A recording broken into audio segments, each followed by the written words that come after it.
ውስጥ ያቺኝ ነበር በዚህ ልክ አሁን ልጅ እስከ ማስረገዝ ድረስ ያለው ግንኙነት በቃ የልጅ አባት ነው ማለት ነው። ይሄ ሰውዬ ለኔ ተቃራኒ ለመሆን አትሞክሪ። ሚዛናዊ ሁኚ ከልበ ቢሄድ ከዛችኛው ጋር ደስተኛ ነው ብታስተባለሽ ምን ያረጋው ምክንያቱም ገልጿል እኮ አልኩሽ እኮ ሀፕን ያረጋው በምንድን ነው እንዴት ነው አንቺ ልጅን ካላባት እንዲያደግ ይወሰንሽበት ያለሽ ከዚችኛው ጋር ከደገመ ይሄ ትክክለኛ ፍቅር የማይሆንበት ምክንያት ምንድን ነው? ተመልካች ይፍረድ ብለሻል። ለፊው ተመልካች ይፍረድ።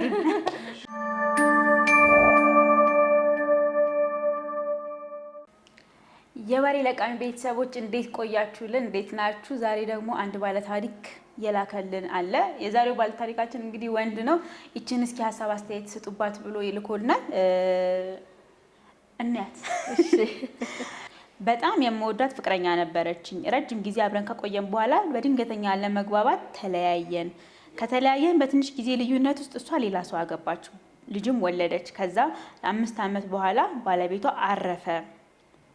እናም እኔ ደግሞ ሌላ ፍቅረኛ ያዝኩኝ። ግን ከብዙ መጎዳት በኋላ ነበር ፍቅረኛ ያዝኩት፣ ምክንያቱም እሷን በጣም አፈቅራት ነበረ። ከሷ ጋር ከተለያየው በኋላ ቆይቼ ፍቅረኛ እንደመያዘ መጠን የነበረኝ የፍቅር ግንኙነት ትንሽ ከበድ ይል ነበረ። ሆኖም ግን ልጅቷን እየቆየው ሲሄድ በፍቅሯ ወደኩኝ ወይም በደንብ በፍቅሯ ተያዝኩኝ። ከዛም ቆይቼ ከሷ ጋር ለመጋባት እየወሰንኩኝ ነበረ። በዚህ መሀል ቤተሰብ አውቋል፣ የእሷን ቤተሰብ የኔ ቤተሰብ እንደምንጋባ አውቋል። በዚህ መሀል ነበር የቀድሞ ፍቅረኛዬን ያገኘዋት። ጥቁር በጥቁር ለብሳለች፣ ሀዘን ላይ ናት። መንገድ ላይ ነበር የተገናኘ ነው። እናም አብረን ተቀምጠን ሻይ ጠጣን። ስላለፈችበት ህይወት ነገረችኝ። ልጅ እንዳላት አወራችኝ። በጣም ነበር ያሳዘነችኝ እና እየተደዋወልን እየተገናኘን ሀዘኗን ለማስረሳት ብዙ ሞከርኩኝ። በዚህ መሀል ግን የበፊት ፍቅራችን ተመለሰ። ፍቅራችን ጸና። ከዚችኛዋ ፍቅረኛ ይልቅ የእሷን ማግኘት ጀመርኩኝ፣ ምክንያቱም በፊት የነበረኝ ስሜት ስለነበረ ነው። ከዛም በዚህ መሀል አንድ ቀን ማታ ስንጠጣ መሸንና አብረን አደርን። ከ15 ቀን በኋላ ደውላ ጥሩ ስሜት እየተሰማኝ አይደለም፣ ሆስፒታል እንሂድ አለችኝ። ከዛ እኔም ነገሩን ለማረጋገጥ አብረን ሄድን። ቼክ ስታረግ እርጉዝ መሆኗን አወቅኩኝ። 2 አጣብቂኝ ውስጥ ገባሁኝ። እሷ ባለቤቷ ሞቷል። ኦልሞስት አሁን ወደ 7 ወር እየተጠጋች ነው። ባለቤቷ ሞቷል፣ ልጅም አላት። የኔን ደግሞ የ7 ወር ልጅ ይዛለች። ይችኛዋ ፍቅረኛዬ ደግሞ እንድንጋባ ትፈልጋለች፣ ምክንያቱም ቤተሰብ ያውቃል። ምን ትመክሩኛላችሁ? የዛሬው ሀሳብ በጣም ከባድ ነው። ለመወሰንም ለአንዳቸው ፍርድ ለመስጠትም በጣም ይከብዳል። ምን ትያለሽ? እኔ ራሴ ከበደኝ በጣም። እውነት ነው፣ ከበድ ያለ ሀሳብ ነው። ከባድ አጣብቂኝ ውስጥ ነው ያለው። ግን ያቺኛዋ ፍቅርን የምትጠብቀው እሱን የምትወደው ለትዳር የተዘጋጀችውን ሴት እንዴት ነው የምትሆነው? አሁን ታሪኩን እየሰማሁኝ ያቺኛውን ነው እያሰብኳት ያለሁት። አሁን ለመጋባት ዝግጁ የሆኑትና ቤተሰብ አውቀዋል ምናምን አይነት ነገር ወደዚህኛዋ ይሄድ እንዳለ እዚህ ጋር ደግሞ ልጅ አለ። በጣም አጣብቂኝ ውስጥ። ያቺኛዋን ደግሞ እንዳይተዋት በባሏ ሀዘን ተጎድታለች። ትታው ማለት አሁን እርግፍ አድርጋ ሌላም ውሳኔ ለመወሰን አልችልም። አንደኛ ኃጢአትም ነው ይሄ ልጅ ታስወጣው ብለሽ ከመጀመሪያው እንኳን ለመወሰን ኃጢአት ነው። የባሏ ሀዘን አለ። ከዛ በጣም አጭር ጊዜ ነው። ያው በፊት አብሮ ስለሚተዋወቁ ግንኙነቱን ለመቀጠል ያሰቡት እርግጠኛ ነኝ። አዲስ ፍቅረኛ ቢሆን አብራ ለመቀጠል እየደገፍሽ ነው እንዴ?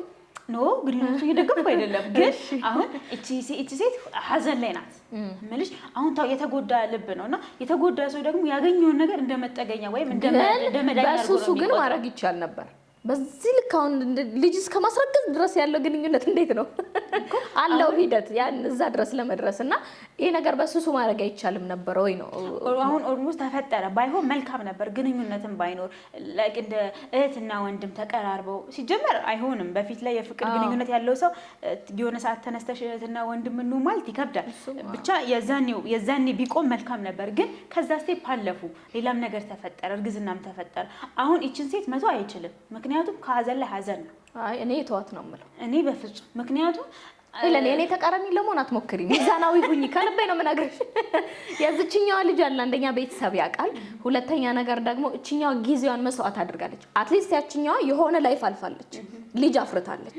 ከዛ በኋላ እግዚአብሔር ባመጣው ነገር ነው የነገር ሀፕን ያደረገባት።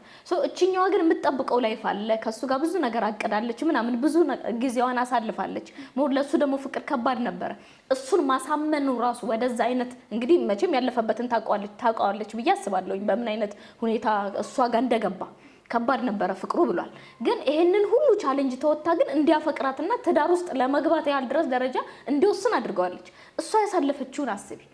እቺኛው ያልተረዳሽ ነገር ውዴ አሁን ማለት ነው ለምሳሌ እቺኛዋ ሴትዮ ባይወዳት ፍቅር ባይኖርበት አብረው ይሄን ያክል ለጽናናሽ በሚል ምክንያት ቢሆን ይሄን ያክል የቆየም ቢሆን ፍቅር ነበረው ልጁም ደግሞ ብሏል መጀመሪያ ላይ ከሷ ጋር ተለያይቶ እሷ እንኳን ከገባሽ በኋላ በትንሽ ይሄ ነገር ነው የጣሉት ቶሎ ያቺ እሷ ውሳኔ ወሰነች እኔ ግን ሌላ ፍቅር እንኳን ለመጀመር ረጅም ጊዜ ፈጅቶብኝ ነበር አለ ሲያገኛት ያ ፍቅሯ ገረሸበት አሁን እቺኛዋን ሴት እንኳን ትቷት ቢሄድ ከዛችኛው ጋር ደስተኛ ነው ብታስተዋለሽ ከየትኛው ከዛችኛው እኔ አሁን ለትዳር ዝግጁ ከሆነች ጋር እንዴ መሆን አለ ከዛ ደግሞ እቺም ሴት ለመሰለሽ እቺ ሴት ደግሞ ሌላ ከሷ ጋር በፍቅር ግንኙነት ውስጥ እያለ ከበፊት ፍቅረኛው ጋር እንዳረገዘ ስታቃብረው ትሆናለች እቺኛዋ ይኸውልሽ አሁን ላትሆን ትችላለች አትሊስት አሁን ግን እውነታውን የማወቅ መብት አላት እውነታውን የማወቅ መብት አላት ግን ይሄ ነገር ሀፕን አደረገን ባይሆን ጥሩ ነበር በዚህ ልክ ቅርበት ኖሯቸው እዚህ ደረጃ ባይደርስ አሪፍ ነበር ግን ይሄ ነገር ሀፕን አረገ ሶ ካረገ በኋላ እቺኛው አይጎዳትም ወይ ነው አሁን ለምሳሌ አንቺ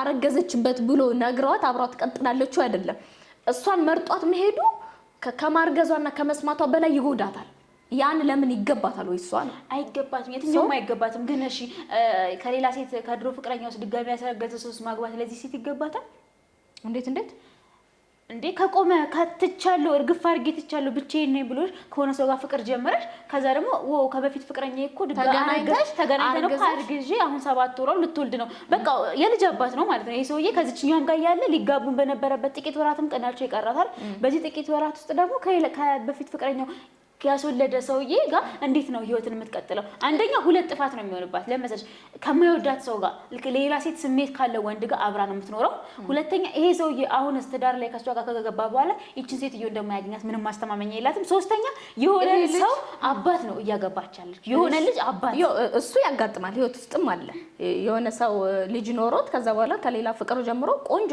ህይወት የሚኖሩ ሰዎች አሉ ግን አይደለም የእንጀራ ጥሩ የእንጀራ አባትም ጥሩ የእንጀራ እናትም ይሆናል ልክ አይደለም ነው የሚለውን እነሱ ህይወታቸውን ሲኖሩት ነው የምናውቀው እኛ እናውቀው ሲኖሩት ግን ልክ ነው ልክ አይደለም የሚለው እንጂ ያደርጉታል ብዬ አስባለሁ ግን ልልሽ የምፈልገው እኔ ይሄ ሰውዬ ይሄ ነገር ሀፕን አደረገበት ነች እየጠበቀች ነው አሁን እኔ እያልኩሽ ያለሁት ነው ሞር የሚጎዳትን ነው እኔ የምነግርሽ አንደኛ ጊዜዋን በደንብ አጥፍታበታለች እሱ ላይ በደንብ ሰርታለች እንዲያፈቅራት አድርጋለች ይሄ ልጅ የልጅ እናቴን አፈቀርኳት አይደለም ፍቅሬ ገረሸና የነገር ሀፕን አረገ ምን ላርግ ነው አሁን ወደ መፍትሄው ነው የትኛው መፍትሄ ተሻለ ነው እዚህኛው ጋር ቢመለስ ፍቅር አለው እኮ መቼም የሆነ ፍቅር ሳይኖረው ለጋብቻ ድረስ ዝግጁ አይሆንም አይደለም ፍቅር አለው ሶ እቺኛዋ አንዴ የመጣባት የህይወት መንገድ አለ እሱን ልጆቿን ይዛ መቀጠል ትችላለች ትውለደው ከዛ አባትነቱ እኮ ይኖራል እኮ አባት ሆኖ ሊሆን ይችላል እቺኛዋ አባትነቱን አምና ከተቀበለች አባት ነህ ግን በቃ እኔ አፈቅርሃለሁ ህይወት ብዙ ከህይወት ጋር ብዙ ተጋጭተናል አንተም እንድታፈቅረኝ አድርጌያለሁ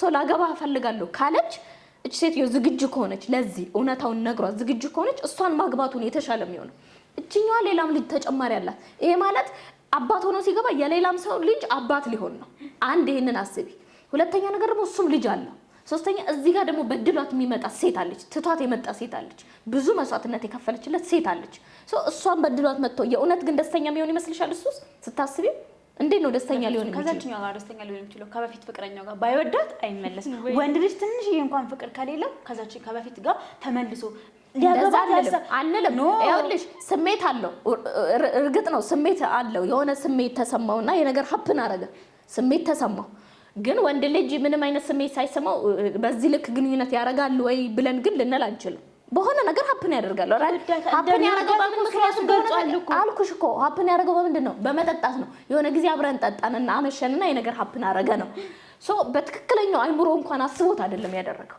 ስለዚህ በትክክለኛው አይምሮ ስላላሰበው እቺ ሴትዮ 7 ወራ ደርሷል ልትወልድ ነው ባሏ አርፎባታል ከዛ ደግሞ ተመልሳ በፊት ፍቅረኛዋ ልጅ ይዛ የራሷን ህይወት ትቀጥል እሱ ደግሞ የራሱን ህይወት ይምረጥ ነው የራሱን ህይወት ይምረጥ እዚህ ጋር እንዴት ነው አንቺ ልጅን ካላባት እንዲያደግ ይወሰንሽበት ያለሽው እንዴት ነው ያልሆነ ሰተታ ተፈጠረ ከዚህ ጋር ደግሞ ነገም ተመልሶ የሚሄድ ወንድ እንዴት ነው ለአንድ ሴት ያጋባሻለሽ እሷስ ብትሆን አሁን እኔ በራሴ ቦታ ነው እሺ እኔ ብሆን ብዬ ነው የምልሽ እኔ ብሆን አንድ ፍቅረኛ ላገባ እየተዘጋጀሁት ያለሁት የኔ ባሌ ይሆናል የወደፊት ትዳር የልጆች አባት ይሆናል ብዬ የማስቀምጠው ሰው የማስቀምጠው ሰው የበፊት ፍቅረኛ የመጣችና አስረገዝኳት ቢለኝ ጠጥቶ ይሁን አጭሶ ይሁን የፈለገ ለምን ጦዞ ይሁን ምን አይምሮ ስቶ ሊሆን ይችላል በምንም አይነት ሁኔታ ተመልሶ ወደ ህይወት እንዲገባ አላደርግም። እኔ ማድረጉ ልክ ነው ብዬ አልልም፣ አላምንበትም። ልክ አይደለም ይሄ ነገር ማድረጉ መጀመሪያም አይደለም ልክ አይደለም ብለናል። ግን ይሄ ነገር አሁን ምን ላድርግ መሀል ላይ ቆም ያለው አለ። ያቺ እውነት የመስማት እንትን አላት፣ መብት አላት። እውነቱን ይነግራታል። እውነቱን ነግሯት ግን ተቀብላ መኖር ከቻለች እሷን ያግባ ነው የኔ አባባል። እኔ እንደኔ ጸጸት ተሰምቶት ለምሳሌ ያቺኛዋን ሴት ረጅም ጊዜ አብረት ስለቆየሁኝ ስለተጸጸትኩኝ ማለት ጊዜዋን ስለበላሁኝ ለውራትና እሺ ካለችኝ እኖራለሁ ቢል ይሄስ ልክ ነው አይደለም እኮ። ይሄ ሰውዬ እኮ መጀመሪያ ማፍቀር ከብዶት ነበር አይደል? እንድታፈቅረው ያቺ ሴት ብዙ ዋጋ ከፍላለች አይደል? ይሄን ነገር ማስተካከል አያቅታትም። ከፈለገች እንዴት የሆነ ችግር ቻለች ብለሽ ሌላ ችግር ትደርይባታለሽ? አይደለም ችግር እየደራረብኩባት አይደለም። ፍቅር ነው በቃ። ፍቅር ብዙ መስዋዕትነት እንድትከፊ ያደርግሻል እኮ። በቃ ስለምትፈልገው ወንዱን መፊት ከነበረበት ፍቅር አውጥታ እንዲያፈቅራት ትዳር እንዲመሰርቱና እንዲጋቡ አስወስነዋለች። ፍቅር ነበረው። ፍቅር ኖሮት ነው እንግዲህ ለጋብቻ ዝግጁ የሆነው ሰው። ይሄ ነገር በድንገት መጣና ከዛ ከሷ ጋር መገናኘት ለመደና ከዛ በመጠጥ ይሄ ነገር ተፈጠረ ነው። በመጠጥ ይሄ ነገር ተፈጠረና አሁን ከዛችኛው አይልቅ እችኛዋን ይወዳታል ወይ? እወዳታለሁ አላለም እኮ። አይወዳትም እኮ እችኛዋን አይወዳትም ስልሽ ይሄ ነገር የተፈጠረው በመጠጥ ነው። በፊት ይወዳት ነበር። አዎ ግን እንደዛ ከሆነ ፍቅር ሁለቴ ነው ልንል ሁለት ነገር ነው። ሁለት ሰው ማፍቀር ይችላል ልንል እኮ ነው። እችኛዋን እንደ መርሻ ነው የተጠቀማት ብዬ ነው የማስበው። እችኛዋን አሁን ሊያገባት ተሰናት ያቺኛዋን ነበር ከምር የሚወዳትም ከምር የሚያፈቅራትም። ለምን መሰለሽ እዚህ ጋር ድጋሚ አሁንም ፍቅሩ ያገረሸበት የነበረን ጥፍጣፊ ፍቅር ውስጥ ስለነበረ ነው። እንደዛ ከሆነ ለተመልካች ምን እንላለን? ፍቅር አንዴ ነው ብለን ልንላቸው ነው አይደለ? መጀመሪያ ያፈቀራትን ሴት ነው በቃ በትክክል ያፈቀረው። እኛው መርሻ ነው ካልን ፍቅር የመጀመሪያ ያዘሽ ብቻ ነው ትክክል ነው። አንዴ ነው። ኧረ እኔ አላምነው። ፍቅር አንዴ ነው። ፍቅር አንዴ ተመልካች ይፈረዳል። ፍቅር ስንቴ ነው እንግዲህ? እኔ ልንገርሽ፣ ፍቅር መጀመሪያ ያዘሽ፣ ፍቅር መጀመሪያ ያዘሽና በፍቅር ቆየሽ ምናምን ነገር በሆነ ምክንያት ተጋጫችሁና ቀረ። ከዛ ከሌላ ሰው ጋር ተዋደሽ ኖረሽ ትዳር መስርተሽ ልጆች ኖሮሽ ምናምን እየኖርሽ ነው። ሰው የትኛው ነው ልክ ብለሽ የምትይው? አሁን እኮ የትኛው መጠን ነው ፍቅር? ብዙ ሰዎች ፍቅር የሚገልጹበት መጠን የተለያየ ነው። አላስበላ፣ አላስጠጣ፣ አላስተኛ፣ አላስኬድ፣ አላስወራ እና ወዘተረፈ የመሳሰሉት ነገር አስደረገኝ ያለውን ፍቅር አይደገም። አንዴ ነው። አንዴ እኔ አላምነው ፍቅር አንዴ ነው ብያለሁ። አሁን ምን እንደውም ምን ይላሉ መሰለሽ ሌሎች፣ እኔ ሳይሆን ሌላ ሰዎች ምን ሲሉ ሰማለኝ፣ የመጀመሪያ ፍቅር ረስተሽ ሁለተኛ ካፈቀርሽ ትክክለኛው ፍቅር ሁለተኛው ነው ይላሉ። ይሄ ስህተት ነው እንዴ? ስህተት እንዴት ነው የሚሆነው? ሶ አፍቅረሽ እኮ ቤተሰብ መስርተሽ በሰላም እየኖርሽ እኮ ነው። ለምንድን ነው ስህተት የሚሆነው? ፍቅር ምንድን ነው? መተሳሰብ ነው አይደለ? ነው እንደኔ እንግዲህ ፍቅር ለኔ መተሳሰብ ነው። በቃ አንቺ የጎደለውን እኔ እሞላልሻለሁ፣ እኔ የጎደለኝን አንቺ ትሞይልኛለሽ። መተሳሰብ ነው፣ በመሃል መረዳዳት ነው፣ ሳትናገሪ መግባባት መቻል ነው። በቃ አንድን ሰው ስታፈቅሪ ያንን ደረጃ ድረስ ትሄጃለሽ ነው። ከመጀመሪያ ሴት ጋር ያደርግ የነበረውን ከዚችኛዋ ጋር ከደገመ ይሄ ትክክለኛ ፍቅር የማይሆንበት ምክንያት ምንድን ነው? ተመልካች ይፍረድ ብለሽ አለ ለፊው ተመልካች ይፍረዱን። ዙሮ ፍቅር ለኔ አንድ ጊዜ ነው፣ አንዴና አንዴ ብቻ ነው፣ የማይደገም ነገር ነው። በቃ የመጀመሪያ የተሰማሽን ስሜት ለማንም ልትይ ትችያለሽ። የመጀመሪያ ተጎድቼ ነበር አሁን ምናምን ልትይ ትችያለሽ። ግን ያ ስሜት በቃ መቼም ድጋሚ የማይለናፍቀሽ ስሜት ነው። አላቅም ልትል ነው። ተመልካቾቻችን ይሄ ጥያቄ በሌላ ቪዲዮ መልሰዋል። እኔ እንደ አንድ እህት ለዚህ ተመልካች የምመክረው ለላከል ለወንድሜ የምመክርህ ነገር ቢኖር እቺ ሴት ተጎድታለች፣ በሀዘን ውስጥ ብዙ ነገር አልፋለች።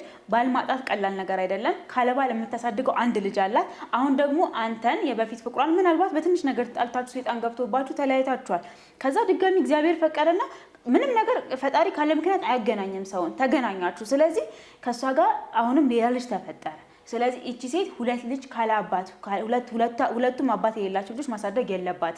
ያቺኛዋም ሴት ብትሆን አንተ ከሌላ ሰው ጋር ግንኙነት እንዳለ የልጅ አባት እንደሆንክ አብራችሁ በፍቅር እያላችሁ ከሌላ ሰው ግንኙነት እንዳለ ስታቅ ደስተኛውን ህይወት አትኖርም። ይሄም ልጅ በእናንተ ስተት ካለ አባት ማደግ የለበትምና ወደ ፍቅርህ ወደ ቤት ተመልሰ የድሮ ፍቅርን አድሰ አብራቱን። እቺኛዋን ሴት ግን ሳትጎዳ በሰላማዊ መንገድ ከቻልክ ባለህበት የሃይማኖት አባቶች ካሉ የነፍስ አባት የምትቀርቧችሁ ካሉ ሂደህ ይቅርታ ጠይቃት ሰላሟ እንዲመለስ አድርገህ ጥሩ ወንድማዊ ግንኙነት ኖሮ ይቅርታህን ጠይቃት ላጠፋህበት ጊዜ በእግዚአብሔር ቤት ሂደህ ይቅርታ ጠይቃት ነገሮችን እንድታስተካከል እኔ እንደ እህት እመክርሃለሁ። ሌሎች ደግሞ ተመልካቾቻችን የሚሉትን ይበሉ። የእሷንም ምክር ጠይቃ ሄሉ የራሷን ሀሳብ አስቀምጣለችና እኔ የራሴን ሀሳብ ላስቀምጥ። እሺ እኔ ነገር የተፈጠረው መጀመሪያውን በስተት ነው የምለው። በስተት ነው ሲባል ይሄ ነገር በመጠጥ ነው ሀፕን ያደረገው። ይሄ ነገር የተፈጠረው በመጠጥ ነውና ስሜት ኖሮት ነው ከሷ ጋር ይሄን ነገር ያደረገው። የእውነት የቀድሞ ፍቅሩ ተመልሶበት ነው ብዬ አልልም። ግን ይሄ ነገር እሷ ህይወት ያመጣችባት የራሷ የሆነው ፈተና አላት። ይሄን ነገር ራሷ ተወጣው። ልጁ እንዳባትነት እሱ ባለበት ልጁን ተውለደው ባለበት ሄዶ እንዳባትነት የአባትነትን ኃላፊነት እየተወጣ እዚህ ጋር ደግሞ ጊዜ ያጠፋው ስንት መስዋዕት የከፈለች ሌላ ደግሞ ያፈቀረችው ሴት የምትጠብቀው ሴት አለች። እቺኛው የራሷን ህይወት ላይፍ አሳልፋ የተወሰነ መንገድ መታለች። እዛ ጋር ግን መስዋዕት የከፈለችለት ሴት አለች እንዲያፈቅራት ወደ ትዳር ለመግባት እንዲችል ያደረገችው ያፈቀረችው ሴት አለችና እኔ ወደዛ ብሄድ ባይ ነኝ። ይሄ የኔ የትንሿ ሀሳብ ነው። ወደዛ ብሄድና ያን ነገር ቢያስተካክል እንዛ ያለው የልጁ ጉዳይ ግን እንዳባትነት ኃላፊነት ወስዶ እንዳባትነት ይሄን ነገር ቢወጣው ብዬ ነው የማስበው። የእናንተን ሀሳብ ደግሞ በኮሜንት ላይ አሳውቁን። ወንድማችን እንግዲህ የተሻለውን ሀሳብ ሞር አንተ የኔን ሀሳብ ይሄን ይመስላል። የሄሉም ሀሳብ እንደሰማችሁት ይሄንን ነው። ተመልካችም ከስር ኮሜንት ላይ አስተያየቶቻችሁን እንደምታስቀምጡልን ተስፋ እናደርጋለን። የተሻለውን አንተ ታውቃለህ። ትንሿ ፊልም ፕሮዳክሽንን ሰብስክራይብ ማድረግ አትርሱ። ቤተሰብ ሁኑ እንላለን። ሀሳብ አስተያየት ካላችሁ ደግሞ በኮሜንት አሳውቁ።